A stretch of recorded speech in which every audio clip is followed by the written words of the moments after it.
Pernahkah kalian melihat belut listrik? Kalian tidak asing kan mendengarkannya? Ada yang tahu mengapa belut listrik bisa mengeluarkan arus listrik? Maka dari itu topik hari ini adalah daya antar arus listrik kelas 10. Yuk kita simak. Teman-teman, sifat larutan dapat dibedakan berdasarkan daya antar listrik. Ada yang larutan elektrolit dan non-elektrolit. Kalian pasti sudah tahu kan, kalau larutan elektrolit adalah larutan yang mengantarkan arus listrik. Sedangkan larutan non-elektrolit adalah larutan yang tidak dapat mengantarkan listrik. Larutan elektrolit terbagi dua jenis, terdiri dari larutan elektrolit kuat dan larutan elektrolit lemah. Baik larutan elektrolit kuat, lemah, dan non-elektrolit dapat diketahui oleh rangkaian alat yang dialiri oleh listrik.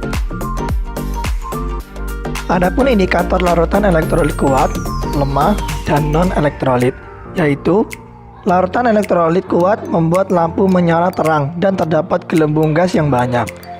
Larutan elektrolit lemah membuat lampu menjadi redup dan terdapat gelembung gas sedikit. Sedangkan pada larutan non-elektrolit tidak membuat lampu menyala dan tidak terdapat gelembung gas pada elektrode. Pada pengujian daya antar listrik pada larutan elektrolit kuat, lemah, dan non-elektrolit dapat diketahui dengan praktikum berikut ini. Alat dan bahan yang dibutuhkan ini adalah kabel dan capit buaya, baterai 9 volt, elektrode karbon, fitting dan bohlam senter 6 volt, botol semprot, tisu, beker gelas, dan larutan yang akan diuji.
Dari penjelasan di atas bahwa air garam dapat mengalirkan arus listrik karena NaCl dalam air terionisasi sempurna dan menghasilkan ion Na+ dan ion Cl-.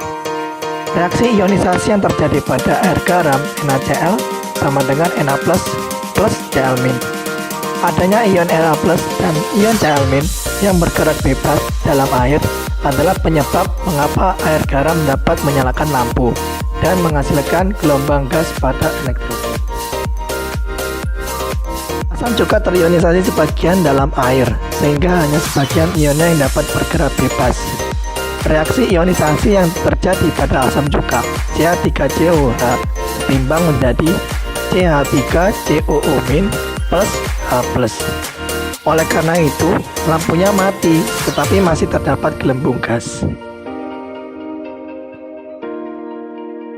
Teman-teman, dapat disimpulkan larutan yang dikategorikan larutan elektrolit adalah larutan yang dapat mengantarkan arus listrik karena adanya ion-ion bebas dalam larutan. Sedangkan larutan non-elektrolit tidak dapat mengantarkan arus listrik karena tidak ada ion bebas dalam larutannya. Pada listrik ekornya sebagai kutub positif dan kepalanya sebagai kutub negatif.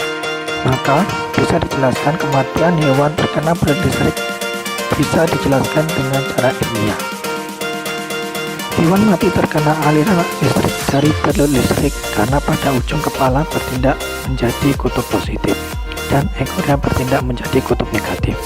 Nah, kondisi ini berakibat pada tubuh hewan di mana ion positif terkonsentrasi pada bagian kepala dan ion negatif terkonsentrasi pada ekor hewan. Terakumulasinya ion-ion pada tubuh hewan mengakibatkan kematian pada hewan tersebut. Baiklah teman-teman, itulah tayangan video materi belajar kelas 10 dengan topik daya antar arus listrik. Semangat dan terus berkarya teman-teman.